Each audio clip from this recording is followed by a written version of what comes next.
Hello दोस्तों, उम्मीद करता हूं कि आप लोग ठीक होंगे, स्वस्थ होंगे। तो आज का जो हमारा वीडियो है वो रिगर इंटरव्यू के बारे में है कि अगर हम रिगर का जो इंटरव्यू देने जाते हैं इंडिया में विदेश जाने के लिए, तो वहाँ पे जो क्या क्या पूछता है।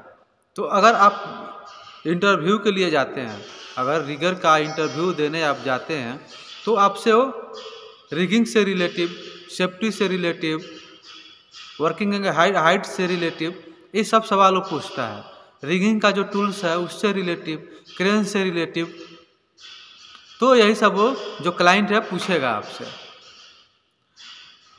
तो अगर आप इंटरव्यू देने जाते हैं तो सबसे पहले अगर कोई भी अगर क्वेश्चन वो करता है, तो अगर आपको थोड़ा बहुत भी मालूम है तो आप उसको ऐसे बताइए जैसे कि आप मतलब पूरा उसके बारे में जानते हैं, पूरा आपका जो है ओवर कॉन्फिडेंस सही है उसमें। आप जो सवाल कर रहा है वो सही जानते हैं, क्योंकि जो बाहर से क्लाइंट आता है उसको उतना हिंदी मालूम नहीं रहता है।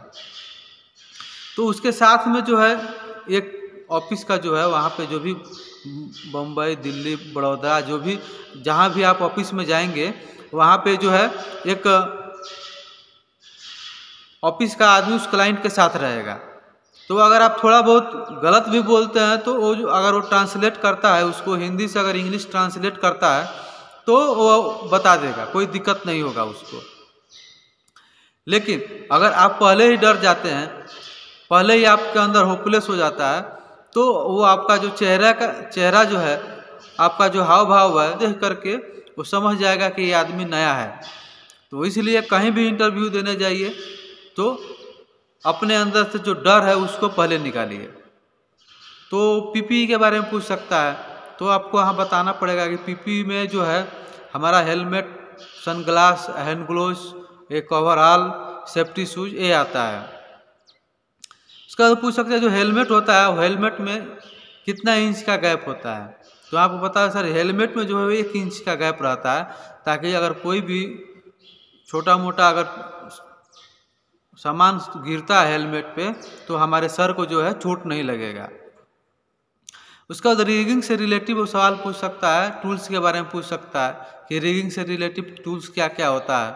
तो टूल्स के बारे में आपको बताना है, जो भी आपको मालूम है टूल्स या नहीं मालूम है तो इंटरव्यू देने जाने से पहले एक बार देख लिया जाता है, एक बार रिपीट कर लिया जाता है कि हमारा टूल्स ये है, हमारा सिग्नल कौन कौन सा है, कौन कौन सा क्रेन है।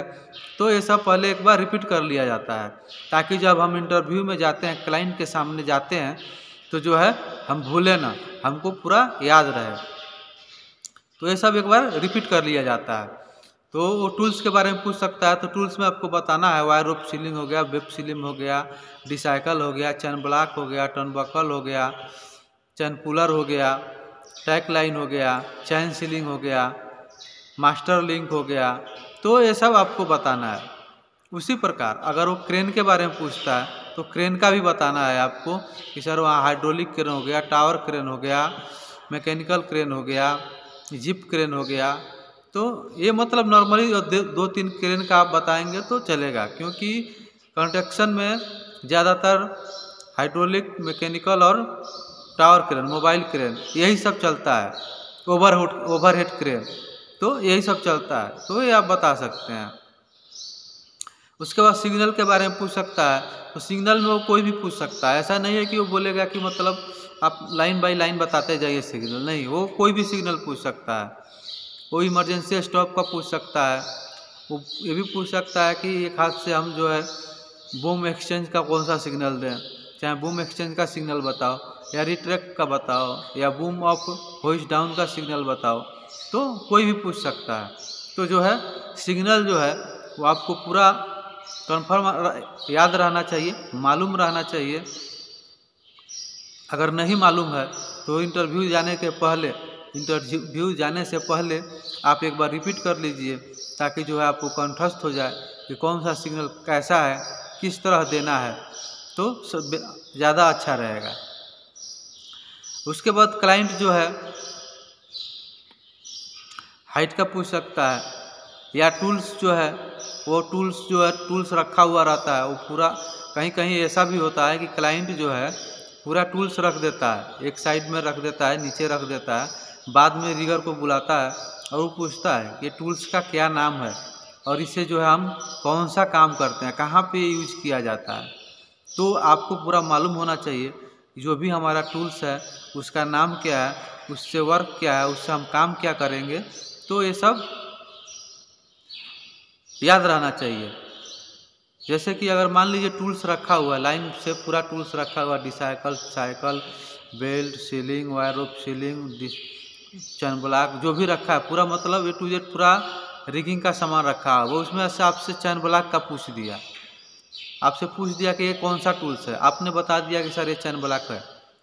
लेकिन उससे अगर दोबारा उसी से रिपीट कर दिया कि इससे हम कौन सा काम करते हैं, कहाँ पे यूज करते हैं, तो ये आपको मालूम होना चाहिए वहाँ पे कि जो है चैन ब्लॉक हम कहाँ पे यूज करते हैं, किस लिए यूज करते हैं, चैन ब्लॉक किस लिए बनाया गया है, इसका कैपेसिटी कितना होता है, तो ये सब मालूम रहना चाहिए।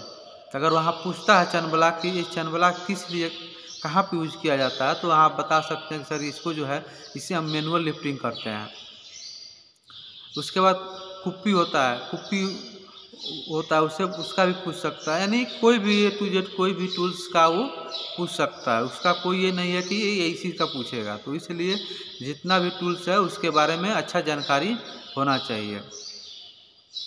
उसके बाद जो है सीवी आपका ज़रूरी होता है, तो जो सीवी है सबसे पहले वो सीवी पूछता है, देखेगा आपका कि आपका सीवी क्या है, क्योंकि आपके सीवी में ऐड रहता है कि आप कहाँ पे काम किए हैं, कौन सा जगह पे काम किए हैं, कौन सा प्लांट में काम किए हैं। अगर इंडिया में काम किए हैं तो इंडिया का अपना पूरा उसमें सीवी आपका ऐड रहेगा कि हम यहाँ पे इतना साल काम किए, इतना महीना काम किए, इस ये वाला कंपनी में काम किए हैं। तो उससे उसको आधा मतलब मालूम पड़ जाता है कि आप कैसे काम किए हैं और आपका एक्सपीरियंस कितना है। उसके बाद वो ट्यूबी कार्ड मांगता है, तो अगर आपके पास ट्यूबी कार्ड है तो आप ट्यूबी कार्ड शो कीजिए। अगर ट्यूबी कार्ड आप शो करते हैं तो आपका सिलेक्शन जल्दी हो सकता है, सैलरी अच्छा लग सकता है। उसके बाद पूछ सकता है कि अगर रेक में कोई पाइप डालना है, जैसे कि अगर पूछ दिया कि रेक में अगर कोई पाइप डालना है, 10-20 मीटर का पाइप है, हमें उसको डालना है, तो उसमें कौन कौन सा जो है टूल्स, कौन कौन सा सामान चाहिए, कौन कौन सा टूल्स चाहिए। या पूछ दिया कि हमें कोई बॉक्स लिफ्ट करना है, तो उसके लिए हमें कौन कौन सा जो है सामान चाहिए, उसके लिए कौन कौन सा टूल्स चाहिए। तो वहाँ पे सबसे पहले आपका आंसर ये होगा कि सर हम जॉब पे जाएंगे, देखेंगे कि जो है हमारा वहाँ कौन कौन सा टूल्स लगता है, कौन कौन सा सामान लगता है, उसके हिसाब से जो है हम अपना बेल्ट, डिसाइकल जो भी है टूल्स हम अपना लाएंगे। अगर उसमें पूछ दिया कि नहीं पाइप है, 20 मीटर का पाइप है, इसके रेक के अंदर डालना है, तो क्या क्या चाहिए, तो आप बता सकते हैं सर हमको चैन ब्लॉक चाहिए, बेल्ट चाहिए, टैक लाइन चाहिए, डिसाइकल चाहिए। लेकिन जो चैन ब्लॉक है, बेल्ट है, डिसाइकल है, वहाँ आपको बताना पड़ेगा कि सर पहले हम अपना पाइप का जो है कैपेसिटी देखेंगे कि हमारा पाइप का कैपेसिटी कितना है, तो कैपेसिटी के हिसाब से जो है हम अपना पाइप, बेल्ट, डिसाइकल जो भी है सिलेक्ट करेंगे। तो ये सब हम बता सकते हैं।